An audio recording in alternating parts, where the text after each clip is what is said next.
एका बसच्या कंडक्टरने दाखवलेल्या समयसूचकतेमुळे धावत्या बसमधून पडणाऱ्या महिलेचा जीव वाचलाय. सध्या या घटनेचा व्हिडिओ मोठ्या प्रमाणावर व्हायरल होतोय. तमिळनाडूमधल्या इरोडा इथे ही घटना घडली. व्हायरल होत असलेल्या व्हिडिओत आपण पाहू शकता की एका बसमध्ये अनेक प्रवासी बसलेले आहेत. कोणी फोनवर बोलताना दिसतंय तर कोणी आपल्या गोष्टीमध्ये व्यस्त आहे. तसंच एक व्यक्ती बसच्या मधोमध उभा आहे तर बस कंडक्टर दरवाजाजवळ उभा आहे. बसचा वेगही जास्त वाटतोय. अशातच एक तरुणी बसमधून उतरण्यासाठी पुढे येते. तेवढ्यात बसचा ब्रेक लागल्यामुळे ती उभी असलेली तरुणी चक्क धावत्या बसच्या दरवाजातून पडते.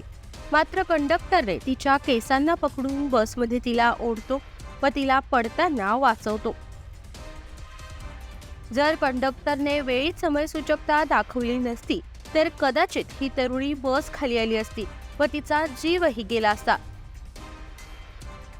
त्यानंतर तरुणीला पुन्हा बसमध्येच बसवलं जातं. तिचे खाली पडलेले सामान आणून तिला पाणी प्यायला दिलं जातं. कंडक्टरच्या प्रसंगावधानामुळे तरुणीला वाचवण्यात यश येतं.